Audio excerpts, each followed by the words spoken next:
अस्सलाम वालेकुम, good morning Pakistan. Program DMS special के साथ मैं हूं आपका होस्ट एहसन शहजाद। मेरी तरफ से और मेरी तमाम टीम की तरफ से सबको ईद अज़हा बहुत बहुत मुबारक हो। मेरे साथ जो आज जो मौजूद हैं ईद अज़हा के जो स्पेशल ट्रांसमिशन में DMS की स्पेशल ट्रांसमिशन में जो आज स्टूडियो में मेहमान हैं, उनका कोई तारुफ का मोहताज नहीं है।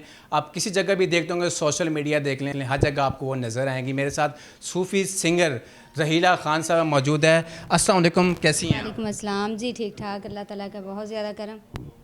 और मेरे साथ उस्ताद तौफीक अहमद साहब मौजूद हैं। अस्सलाम वालेकुम। वालेकुम सलाम सर, क्या हाल है? खैरियत, ठीक हैं आप? अल्हम्दुलिल्लाह मैं भी ठीक ठाक हूँ। रहीला खान साहब, आपसे स्टार्ट करते हैं। आप तो माशाल्लाह बहुत मशहूर हुई हुई हैं, माशाल्लाह सोशल मीडिया भी बड़ी एक्टिव हुई हुई हैं, आपके सूफ़ी कलाम भी बड़े अच्छे जा रहे हैं। तो आपकी ईद कैसे गुजर रही है आज? हमारी ईद ये बिल्कुल आपके साथ गुजर रही है और हमेशा ऐसे ही गुजरती है कि जो हमारी ईद है, ईद वाले दिन तमाम दोस्त आ जाते हैं घर पे और उन्हीं के साथ मौसीकी में सारी ईद जो है हमारी गुजरती है। बाकी और हम ना कहीं जाते हैं और हमारे पास जो दोस्त आ जाते हैं उनमें बैठ के मौसीकी से जो प्यार करने वाले, बस इसी तरह। नहीं, मौसीकी तो आप सारा साल मौसीकी को ही टाइम देते हैं। अब जब ईद का मौका ऐसा होता है जो घर में ही गुजारना चाहते हैं लोग। अब लोग कहते हैं जी हम घर में ही गुजारना है, दूर दूर से लोग आते हैं छुट्टियां अपने लेके, हम घर जा रहे हैं फैमिली के साथ ही गुजारेंगे जाके। ये जो छोटी ईद होती है, ठीक है, मीठी ईद होती है, 2 दिन ईद ठीक हो। ये जो बकरे वाली ईद है ये बड़ी यानी कि इम्पोर्टेंट ईद होती है। ये घर में बैठ के रोस्ट बनाया जाते हैं मेहमानों के साथ, भाइयों के साथ, फैमिली के साथ। तो आप इधर बैठी हुई तो आप क्या फ़ील हो रहा है? हमें बड़ी खुशी फ़ील हो रही है कि हमें आपने याद किया और हमें मौका दिया कि हम अपने दोस्तों से लाइव बात कर सकें। बाकी जो ये ईद होती है हमारी, हम सिंगरों की ख़ास तौर मैं सिंगरों की बात कर रही हूँ जो मौसीकी से प्यार करने वाले हैं। हमारी जो चांद रात होती है वो पूरे घर के लिए, बच्चों के लिए, सब के लिए, ख़ानदान वाले सब इकट्ठे होते हैं। वो चांद रात हमारी पूरी फैमिली में गुजर जाती है और जो नेक्स्ट ईद का दिन है वो हमारे दोस्तों के साथ जो मौसीकी से प्यार करते हैं उन्हीं के साथ गुजर जाता है। बकरा ईद तो ख़ास कर जितने गाने बजाने वाले लोग हैं इनके लिए तो बहुत बरकत ईद होती है। क्यों? ये बकरे का जो नाम आता है तो गाने वाले लोग बहुत खुश हो जाते हैं इससे। ठीक है, नहीं, आप लोगों ने बकरा लिया है? जी जी बिल्कुल बिल्कुल, अल्हम्दुलिल्लाह। फिर तो आप लोगों को बकरा खाना चाहिए था ना। आज तो बकरे का दिन है तो लोग तो वेट पे होते हैं जी बकरा ईद कब आनी है, बकरा जब खाएंगे, गोश्त खाएंगे। हाँ जी बिल्कुल खाएंगे इंशाल्लाह ताला, और खा के भी आए हैं। नाश्ता हमने बिल्कुल सुबह बकरे का ही किया है और जाकर भी इंशाल्लाह ताला बकरा ही खाएंगे। बल्कि आपको भी दावत है कि प्रोग्राम के बाद आप हमारे साथ चलें। नहीं, वो तो इंशाल्लाह हम ज़रूर जाएंगे। अब मुझे ये पता है जी कोरोना की इस सिचुएशन में आप कैसा फ़ील कर रहे हैं? क्योंकि पहले जो कोरोना नहीं था तो हम बड़े यानी कि ना मज़े के साथ ही गुजारते थे, यानी कि लोगों से गले मिलते थे। अब हम गले नहीं मिल रहे लोगों से, अस्सलाम वालेकुम सर ऐसे ही कहते हैं बस हम लोग। ठीक है, तो आपकी ईद कैसी गुजर रही है? ये भी हमारे लिए बहुत ज़रूरी है क्योंकि एहतियात करना चाहिए, ये हमारे भले में ही है। तो इस वजह से बस मोहब्बतें वही होनी चाहिए, दूर हों या नज़दीक हों, इससे कोई फ़र्क नहीं पड़ता। नहीं, सिंगरों को तो बड़ा मुश्किल होता है। वो तो कहते हैं जी इन्होंने हाथ नहीं मिलाया तो मैं तो नाराज़ हो जाऊँगा। जो फ़ैन होते हैं वो, मैं हाथ नहीं मिलाया जी, मैंने रहीला के पास मैं गया हूँ तो उन्होंने मुझे जी लिफ्ट नहीं करवाई, हाथ नहीं मिलाया, उन्होंने मुझे सलाम नहीं किया। तो कोरोना की सिचुएशन भी चल रही है तो वो नाराज़ हो जाते हैं जो फ़ैन होते हैं जो। तो उनके क्या मैसेज देना चाहेंगे? उनको यही मैसेज देना चाहेंगे कि आप हमारे लिए बहुत ज़्यादा अजीज़ हैं। ये ऐसी कोई बात नहीं है, ये कोरोना का थोड़ा सा वक्त है, मिलजुल के हमें गुजारना चाहिए। हमें कोरोना से डरना नहीं बल्कि उससे लड़ना चाहिए। रफ़ीक आलम साहब भी हैं, बड़े सूफ़ी कलाम पढ़ते हैं, नाते भी हैं इनकी, बड़ी अच्छी सोशल मीडिया पे बड़े मशहूर हुए हैं। उनसे भी बात करते, बड़े आज बड़े अच्छे लग रहे हैं, बड़ी ड्रेसिंग की हुई है माशाल्लाह, बड़ा कैप वगैरह माशाल्लाह की हुई है। क्या इसकी रीज़न क्या है इसकी यार? रीज़न यही है कि सरकार का कलाम पढ़ना होता है, कसीदा पढ़ना होता है, नातिया कलाम पढ़ते हैं, सूफ़ी सिंगर हैं। तो मैंने ये कैप, मुझे बड़े अच्छे एक दोस्त हैं, उन्होंने कहा कि ये आप सर पे ज़रूर रखें, क्यों सरकार का आप कलाम पढ़ते हैं तो आपके सर के ऊपर कुछ ना कुछ ज़रूर होना चाहिए। तो उन्होंने ये मुझे गिफ्ट किया है, हमने ले लिया सर पे। ये सूफ़ी कलाम कब से ये स्टार्ट किया हुआ, कितना अर्सा हुआ है इसको? मैं सर बचपन से कर रहा हूँ। मेरे बुज़ुर्ग हैं जो बहुत अच्छे माशाल्लाह क्लासिकल गाने वाले लोग हैं, तो मैंने सूफ़ी को अपनाया है। सूफ़ी कलाम जो पढ़ते हैं इसमें बढ़िया, बहुत ही अच्छा, मतलब इज़्ज़त भी है और इसके अंदर बड़ा सुकून है और इबादत ज़िक्र है। इसके अंदर बहुत अच्छा जो है ना सुकून मिलता है। ये आपको बचपन में शौक़ था या थोड़ा सा बड़े होकर शौक़ पैदा होता है इंसान को? एक होता है ना, छोटा बच्चा होता है जब स्कूल जाता है, मामा को कहते हैं मैंने ये बनना है, मैंने ये बनना है, सिंगर बनना है, एक्ट्रेस बनना है, या किसी को पायलट बनना है, या किसी डॉक्टर बनना है, इंजीनियर बनना है। इसका शौक़ कैसे पैदा हुआ आपको? जिस तरह बच्चे स्कूल जाते हैं तो हमें पहला स्कूल यही दिया, हमारे वालिद साहब ने, हमारे ताया बुजित ने, उनको देख के हमारे लिए पहला स्कूल यही है। ठीक है, और अभी भी मैं कर रहा हूँ और काम तो बहुत मुश्किल है, ये बहुत मुश्किल है। यकीन जाने कि ये कई साल बीत जाते हैं, नहीं आता है, लेकिन हम कोशिश कर रहे हैं, रियाजत कर रहे हैं, मेहनत कर रहे हैं। अल्लाह ताला की ज़ात इसका हमें सिला ज़रूर दे। कितना अरसा हुआ है भाई आप ये सूफ़ी कलाम करते हुए? मुझे तकरीबन हो गए हैं 17-18 साल हो गए हैं। पहले तो मैं सीखता रहा हूँ, अपने बुज़ुर्गों से मैंने क्लास ली है, लेकिन ये जो भी है आले मोहम्मद का सदका है, बस कर रहे हैं, कोशिश है कि अच्छा। आगे क्या करने का इरादा है? सूफ़ी कलाम आपने माशाल्लाह इतना पाकिस्तान में नाम रोशन किया हुआ है, अब सोशल इवेंट पे मशहूर है बने आप, तो आगे क्या करने का इरादा है आप? आगे यही करने का इरादा है कि ये जितना भी अच्छा करके इस काम को हम अच्छा करके इसको खुद करें और लोगों को ये सुनाएं, उनको मज़ा है, उनको सुनने का लुत्फ़ आना चाहिए, यही है। हिला, आप भी तो बहुत एक्टिव हुई होती हैं सोशल मीडिया पे, आपका वो ऐसा कोई दिन हो जो आप बड़ी मायूस हों या खुश हों, यार आज ये अच्छा नहीं होगा, ऐसा दिन हुआ है ऐसा कुछ? ऐसे हुआ है, ये नहीं कि नहीं हुआ, क्योंकि मैंने मौसीकी मुझे सीखते हुए अभी 4 साल हुए हैं। ये इनकी मोहब्बतें हैं खान साहब की, वरना ये काम कोई बताता नहीं है। मुझे ये पता है कि बताता नहीं, क्योंकि मैंने 10 साल इस काम में गुजारे हैं, सीखने में सिर्फ, और करते हुए तो अभी मुझे 2 साल हो गए। अल्हम्दुलिल्लाह मैं मीडिया में कर रही हूँ काम, अल्लाह पाक ने इज़्ज़त दी है, और आप जैसे भाई सर सभी मोहब्बत करते हैं, क्योंकि मैं सूफ़ी सिंगर हूँ, मुझे गाने का बिल्कुल शौक़ नहीं है। तो दिन ऐसा आ जाता है कि कभी कभी रिकॉर्डिंग हो रही होती है, उसमें मैं बिल्कुल अच्छा नहीं गाती कलाम पढ़ा नहीं जाता, खान साहब रचाव कर जाते हैं खान साहब नहीं, जब कलाम कहते हैं जी खान साहब की कॉल है जी मैं आ रहा हूँ, आप रिहर्सल करें, मैं आपको सुनूंगा आके, जब आपको रिहर्सल याद नहीं होती, गलतियाँ कहते, फिर डांट भी तो पड़ती है टीचरों से। फिर बहुत ज़्यादा डांट तो मैंने बहुत ज़्यादा खान साहब से खाई है, क्योंकि मुझे ये काम, मैं जट हूँ, तो देखिए जट तो जट ही होते हैं, जट तो कहते हैं जी मैं, मेरे वर्ग तो है ही कोई नहीं ना, जट ही ने। तो बस यही मसला होता था, खान साहब मुझे मुश्किल काम करवाते थे तो उसमें मुझे डांट ज़्यादा पड़ती थी, बाकी ज़्यादा इन्होंने प्यार से ही सिखाया मुझे। आपको ये शौक़ था या मजबूरी थी? ये मेरा शौक़ था, मुझे कोई मजबूरी नहीं थी। मैं उस्ताद नुसरत साहब को सुनती थी और अल्हम्दुलिल्लाह बाजी आबदा को सुनती थी, काफ़ी लोग हैं जिनको मैं सुनती थी, तो मुझे शौक़ था कि मैं सूफ़ी कलाम पढ़ूं और मेरा भी नाम होना चाहिए, मुझे इज़्ज़त मिलनी चाहिए इस काम में, तो बस शौक़ में, मुझे कोई मजबूरी नहीं थी। कभी आपने ये किसी बड़ी जगह पे जाके परफॉर्म किया हो, इतनी दाद मिलती है बंदे को, बड़ा कुछ फील होता है, यार क्या परफॉर्म मैंने किया है, कितनी मुझे रिस्पेक्ट मिली है, कभी ऐसा हुआ है कभी सीन में आपके? इस तरह ये मैं खुद तो नहीं कह सकती कि मैंने बहुत अच्छी कोई परफॉर्मेंस की है। मैं ये कह सकती हूँ कि आगे दाद देने वाले जो होते हैं ना, उन्होंने मुझे, जिधर भी मैं जाती हूँ अल्लाह पाक मुझे इज़्ज़त देते हैं, वो दाद देने वालों पर होता है। बाकी मैं जो काम करती हूँ वो मेरे उस्तादों की दुआएं हैं और इनकी करम नवाजी है, इन्होंने मुझे इस काबिल बनाया, हालांकि मुझे सुर का बिल्कुल पता नहीं था। तो बस मैं यही समझती हूँ कि दाद देने वाला और उस्ताद की दुआ बहुत ज़्यादा होती है। परफॉर्मेंस तो मैं कोशिश। सी भाई, आपको कोई ऐसा खुश दिन बताएं जो बड़ा खुश हो, परफॉर्म किया हो, वो ऐसा कोई लम्हा है आप? जी, मेरा बहुत ही प्यारा मुझे एक दिन याद है। एक दिन हमारे बहुत प्यारे एक दोस्त हैं मलिक बासर साहब, तो उन्होंने हमें शो दिया खारियाँ के अंदर। तो मैंने उनको पूछा, मैंने कहा यार आपने खाने में क्या बनाया है? तो उन्होंने कहा खान साहब मैंने बकरा और करेला बनाया है। मैं बहुत खुश हुआ, इतना आज वैसे बकरे का दिन भी है, बकरा भी याद आ गया। कमाल हो गया। इसीलिए तो मैं आपको ये बात सुना रहा हूँ। उस दिन मेरे लिए इस तरह था कि वो ये इसी तरह के जैसे ईद है ना, वो मेरे लिए ईद बन गई थी।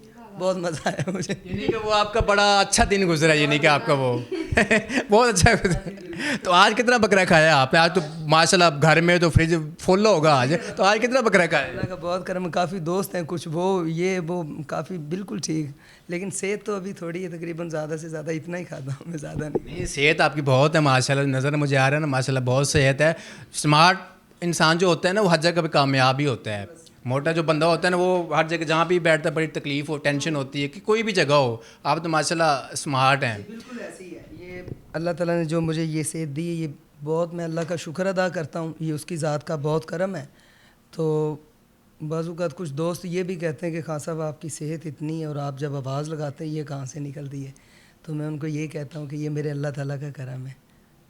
ये ख़ास कोई आले मोहम्मद ये जिनका ज़िक्र करते हैं उनका करम है।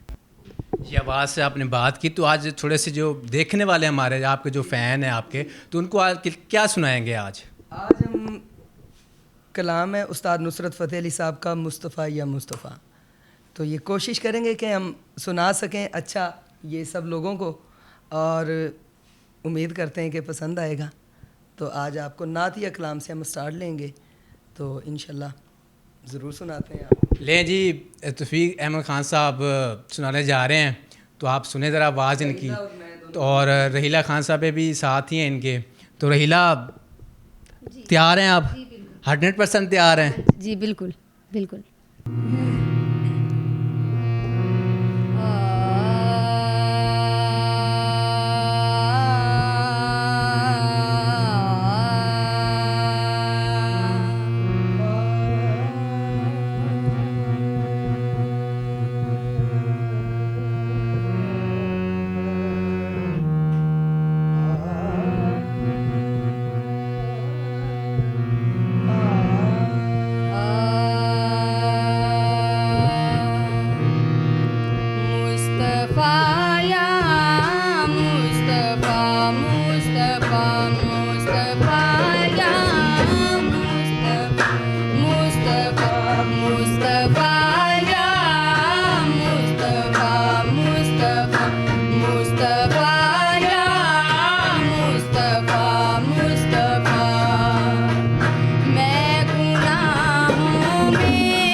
बेना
ये आपने नातिया कलाम सुना तौफीक अहमद साहब खान साहब का और रहीला खान साहब का। रहीला खान साहब बहुत माशाल्लाह प्यारी आवाज़ है आपकी।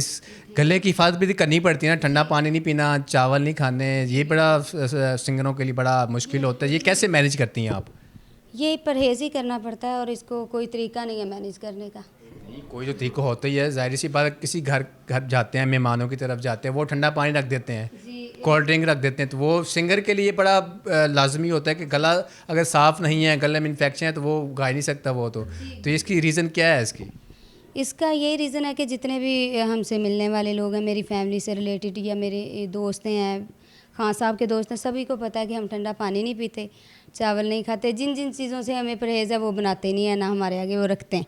अगर रख भी दें तो ये कह देते हैं कि हमें सादा पानी चाहिए, वो ले आते हैं। जी अहमद खान, आज बकरा ईद है, हर घर में बिरयानी होनी है आज तो बोतल भी चलेगी, कोल्ड ड्रिंक वगैरह, बिरयानी, सब कुछ चलेगा। तो आप लोगों को वही मैं कह रहा हूँ ना, आज तो बड़ी चीज़ें चलनी है। हर जहाँ पे जाएंगे तो आपको कोल्ड ड्रिंक लाजमी मिलेगी, या बिरयानी या सीख कबाब, सब कुछ बनना होता है। तो आपको लोगों का गले का मसला है, सिंगर है, तो कैसे मैनेज करते हैं आप? ये बिल्कुल इसी तरह मैनेज हो रहा है कि जो आ रहा है आज तो अल्हम्दुलिल्लाह मज़ा आ रहा है, खा रहे हैं। बस ईद साल के बाद आती है तो आज इंजॉय कर रहे हैं। यानी कि साल का पूरा वेट किया हुआ था, बकरा ईद पे गोश्त खाना ही खाना है, चाहे ये गला ख़राब ही हो जाए। नहीं, गला ख़राब नहीं होता, ये अल्लाह ताला ने दिया है आवाज़, इसका परहेज़ होता है। जैसे अभी रहीला कह रही थी, परहेज़ ज़रूरी करते हैं, लेकिन ये अल्लाह ताला ने दे दिया है ना जिसको, उसको दे दिया। ये कितना एक परहेज़ करते हैं? परहेज़ करना भी पड़ता है और नहीं भी कर सकते। क्यों, कुछ ऐसे दोस्त हैं गले के लिए कोई अलग कोई मेडिसिन होती है जो क्लियर आवाज़ आती है, उसकी मेडिसिन खानी पड़ती है, क्या उसको होता है? कुछ नहीं खाना पड़ता, ज़्यादातर हम बिदाम इस्तेमाल करते हैं और देसी कुकड़ वगैरह इस्तेमाल ज़्यादा कर रहे हैं। गले अपी ठीक रहते हैं, बस आवाज़ तंदुरुस्त रहता है। देसी मुर्गी का क्या यखनी पीते हैं या उसका रोस्ट बना के खाते हैं, किसे खाते हैं? या देसी मुर्गी होती है, शायद देसी घी होता है या दूसरा घी होता है, बाज़ारी घी होता है? घी भी देसी होता है। ज़ाहिर है ये गाना बहुत मुश्किल है, इसमें ताकत लगती है बहुत ज़्यादा। आंध्रा का काम है की दसी हूँ तुहानू, बड़ा तगड़ा करके जोर लगता है बंदे का, ठीक है। तो वो वास्ते देसी घी, खुराक ज़रूरी है, खुराक जो खाएगा वही गाएगा, वरना गाया नहीं जाता है, मुश्किल। रहीला साहिबा, जैसे तौफीक भाई ने बताया कि देसी मुर्गी, देसी घी सब कुछ खाते हैं, तो आपकी यही खुराक है? सेम यही खुराक है? जी बिल्कुल, मैं भी फिर यही खाना पड़ता है मुझे। हालांकि मैं देसी घी का शौक़ नहीं रखती थी पहले, और जब ये मैं इस फील्ड में आई हूँ तो तब मुझे देसी घी भी खाना पड़ता है। उसमें हलवे भी काफ़ी बना के खिलाते हैं खान साहब। तो नहीं, हलवा तो सबसे ज़्यादा ख़राब करता है। हलवा जो होता है वो सबसे ज़्यादा गले पे बैठता है, वो जाके आपने हलवा खा लिया, ऊपर से पानी पी लिया, कोल्ड ड्रिंक पी लिया, गला गया बस। ये आपकी बात बिल्कुल ठीक है, हलवा होता है, बिल्कुल ख़राब करता है, लेकिन वो डालडा से बनता है और सूजी वाला। ये हलवे जो खान साहब बनाते बड़े ख़ास, इसमें मगज़ियात वो डालते हैं और देसी घी होता है, और इसके ऊपर बिल्कुल पानी जो पी लेगा उसका तो 6 माह तक या साल तक गला बिल्कुल ठीक नहीं होगा। हमने तकरीबन 2 घंटे का वक्फ़ा डाल के सादा भी अगर पानी पीना तो हम पीते हैं हलवे के बाद। तो नीम गर्म में भी पानी पी सकते हैं ना बंदा, वो असल में सिंगर के लिए वो लाजमी होता है, वो ज़्यादा वही पीते हैं। पूरी सर्दी में नीम गर्म में पानी चलता है, अभी भी गर्म पानी पीते हैं, हल्का सा करके गर्म, उसको फिर पीते हैं। इतनी गर्मी में नीम गर्म करके पानी पीना, वो तो जिस्म के लिए नुकसान नहीं होता, बॉडी के लिए कोई नुकसान नहीं, हमें बिल्कुल वो अच्छा रहता है, बाकायदा हमें बहुत मज़ा आता है उसमें। और ठंडा पानी पी लें तो गला ख़राब हो जाता है ठंडे पानी से। आज अभी आप स्टूडियो कह रही कि सुबह नाश्ता करके आई हूँ, तो अभी आप घर जाएंगी तो फिर क्या खाएंगी जाके? आप तो बकरा ही बकरा होगा, जगह गोश्त ही गोश्त होना है, तो फिर दिल तो बड़ा करता है यार, ये चीज़ बना लूँ, वो चीज़ बना लूँ, वो चीज़ बना लूँ। जो चीज़ आपको पसंद नहीं है गले के लिए, मैं डॉक्टर ने मना की, आप कह रही हैं कि मैं नहीं खाने चाहिए, सिंगर हूँ हम सब लोग सारे, तो फिर कैसे मैनेज करते हैं? घर वाले खा रहे होते हैं तो जहाँ बैठे होते हैं, यार दिल तो बड़ा कर रहा, मसला है आप जाना है, सिंगिंग करनी है, जाके शो में जाना है, फिर कैसे मैनेज करती हैं? फिर ये कि जब हमने गाना होता है तो उससे पहले हम कुछ खाते नहीं हैं, बिल्कुल हल्का फुल्का खाना पड़ता है। ज़्यादा पेट भर के खाने से बाद में कलाम पढ़ा नहीं जाता, तो ये कि हल्का फुल्का हम भी कर लेते हैं, नाश्ता हो या खाना हो या डिनर हो, जो भी प्रोग्राम के हिसाब से है कि वो शाम को हो रहा है, दोपहर को हो रहा है या सुबह को हो रहा है। तो आप ही खान साहब ऐसे ही करते हैं? बिल्कुल जी, बिल्कुल ऐसे ही। तो अगर दिल आपका कर रहा हो ये मैं फलानी चीज़ खानी है, घर में बनी हो चीज़, सारे बैठे हो तो आप अलहदा बैठे हो तो फिर कैसा फील होता है? ऐसे थोड़ा सा बस उठा के ऐसे खा लेते हैं। नहीं, चेक करने से भी तो गला खराब हो सकता है ना, उससे नहीं होता? नहीं, हल्का से कितने इतने से क्या होता है उसका? वो तो जुबान ही खा लेती नहीं। इसी तरह होता है बस वो। ईद का दिन आज सब माफी। ईद के दिन सब माफ़ी है, कोई गला चक्कर नहीं है। तो रीला साहिब आप क्या सुनाना चाह रही हैं आज? जी, अब मैं आपकी नज़र करूँगी बाबा बुल्ले शाह का कलाम। ठीक है। जी, जो कलाम रिकॉर्ड भी हो गया वो रिलीज़ हो रहा है इंशाल्लाह। ये ईद के बाद रिलीज़ हो जाएगा इंशाल्लाह ताला। ये मेरा न्यू कलाम आ रहा है मार्केट में, तेरे हाथ तदबीरा, बाबा बुल्ले शाह। ये ईद के बाद कितने दिन बाद रिलीज़ होना है आपका? अभी डिसाइड नहीं किया, लेकिन ये है कि ईद के बाद 15 दिन बाद 20 दिन बाद इंशाल्लाह ये मार्केट। नाजरीन, ये रीला साहिबा ने कह दिया कि मेरा एल्बम जो आ रहा है वो सुनना इंशाल्लाह ईद के बाद आ रहा है, 10 या 15 दिन बाद रिलीज़ हो जाना है, ये सुनना ना भूलिएगा। तो रीला साहिबा क्या पैगाम देंगे? मैं सब अपने फैंस को यही पैगाम दूंगी कि उसको ज़्यादा से ज़्यादा सुने, उसको शेयर करें, लाइक करें, कमेंट्स करें। तो बिस्मिल्लाह पढ़ें फिर आप।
ये जी आपने कलाम सुना बाबा बुल्ले शाह का, और आगे मज़ीद गुफ्तगू करते हैं रहीला साहिबा से। रहीला, जब आप स्कूल लेवल में थी, ठीक है, तो हर माँ बाप का यही कहते हैं जी इसको इंजीनियर बनाना है, डॉक्टर बनाना है, ठीक है, तो आपको ये शौक़ पैदा हुआ, तो माँ बाप रोकते भी हैं, नहीं सिंगर नहीं बनना। अक्सर मैंने ये देखा है कि रुकावटें आती हैं, तो आपको ये फिर कैसे मैनेज करना पड़ा? ये काफ़ी मसले मसाइल बने मुझे भाइयों की तरफ से, वालदा की तरफ से, तो लेकिन मैंने मैनेज किया। मैंने उनकी नाराज़गी में भी ये काम किया है, और अब वो बिल्कुल खुश हैं, क्योंकि मैं सूफ़ी कलाम, अल्लाह ताला का ज़िक्र, पाक नबी का ज़िक्र, हमारे पाक मौला अली पंथन पाक का ज़िक्र करती हूँ। इसके अलावा मैं कुछ और करती नहीं हूँ। हाँ जी, काफ़ी चीज़ें ऐसी हैं क्लासिकल में मैडम की कि जो हम ज़िक्र करके भी सुने हैं, तो वो कहने को गज़लें, गीत, लेकिन हम उनको अगर कलाम बना के भी पढ़ें तो पढ़ सकते हैं। यानी कि अब सारे घर वाले राज़ी हैं, खुश हैं? अब खुश हैं, वो बिल्कुल बिल्कुल मुझसे नाराज़ नहीं है। ये उनकी भी मेहरबानी है, मैं उनकी भी बहुत ज़्यादा शुक्रगुज़ार हूँ कि उन्होंने मुझे एक्सेप्ट किया है दोबारा से।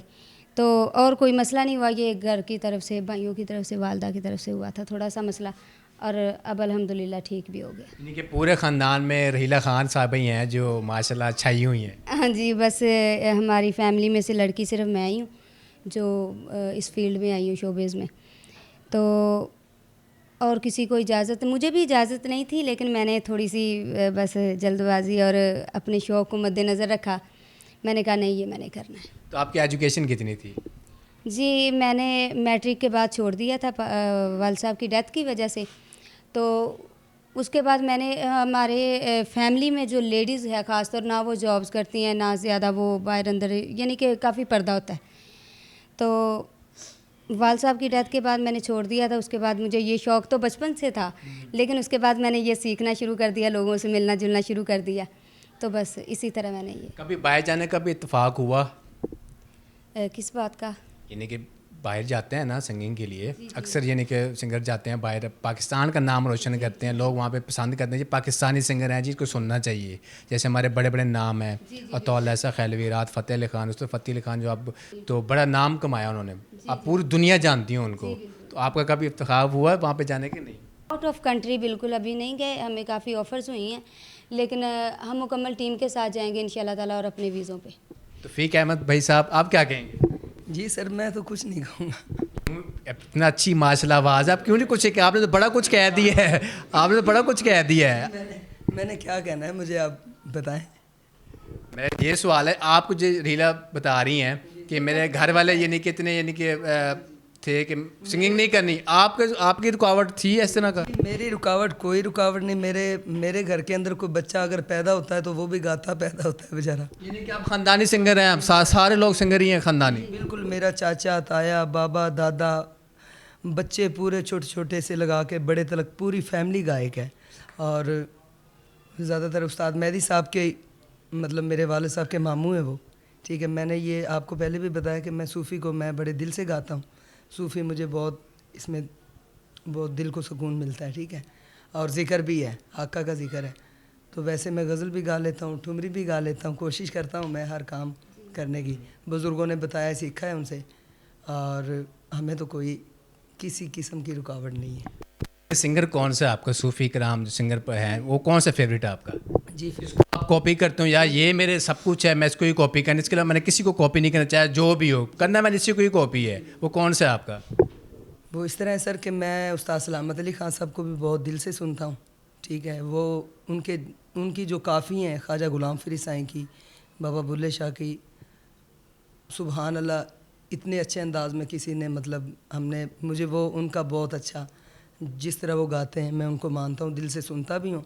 और कवाली जो है उस्ताद नुसरत साहब की ज़्यादा मैं उनको लाइक करता हूँ, उनको सुनता हूँ, ठीक है। और तालीम मैंने मेरे बुज़ुर्गों से ली है, मेरे ताया अबू हैं मियाँ मुश्ताक अहमद साहब, ज़ुमान खां साहब, मैंने ये क्लासिकल का सुरों की तरबियत मेरे बुज़ुर्गों से ली है मैंने। तो रीला साहिबा, आप क्या मैसेज देना चाहेंगी? आप आगे जो नए जनरेशन आ रही है, हमारे सिंगिंग बन रहे हैं, कोई एक्ट्रेस बन रहे हैं, इनको क्या मैसेज देना चाहेंगी?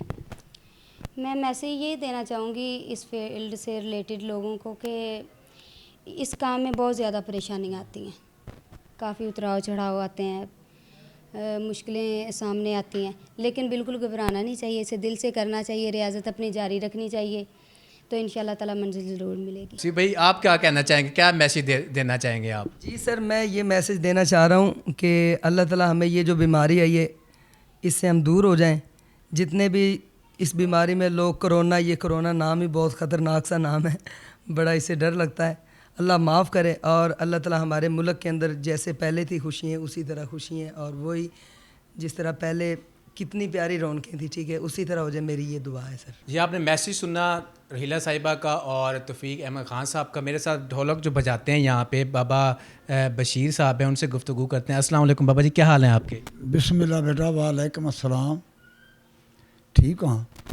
कैसी ईद गुजर रही है, कैसा फील कर रहे हैं आप? ईद आ गई है तो अगे मेरे बच्चों भी सुनाती गल भी आ गोश्त जरा असी खाना है, तो मैं तो खा ही नहीं सकता, मैं तो सेवियाँ खांदा, हलवा खांदा बड़े शौक नाल पुत्रा, ते सेवियाँ ते हलवा, पोलियां चीज़ां मेरे वधांदी कोनी। बाबा जी, आप कितनी एज हो गई माशाल्लाह, बड़ी अच्छी ढोलक बजाते हैं, तो कितना अर्सा हुआ आपको बे बजाते हुए? जवानी से बजा रहे हैं कि ये दरमियान में एक होती है ना जवानी, उससे बजा रहे हैं आप? बेटा बचपन तो ही शौक है, बचपन तो ही इनू मैं बजा रहा, तो इनकी खैर होवे, इन्हें बड़ा प्यार किया मेरे नाल, मैं भी इहदे नाल कीता है।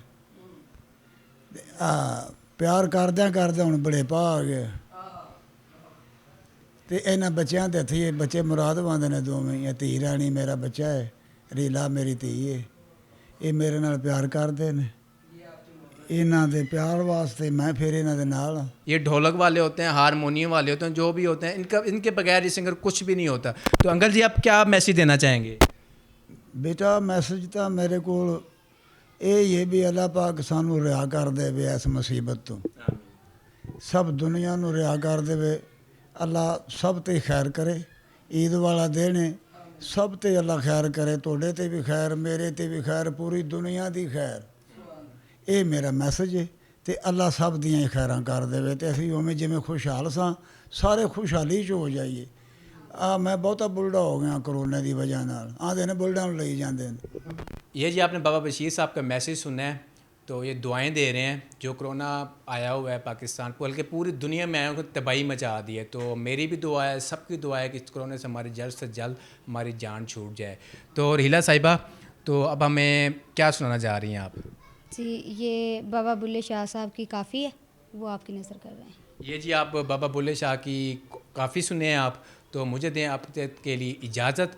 आपसे मुलाकात होगी एक नए गेस्ट के साथ। अल्लाह हाफ़िज़।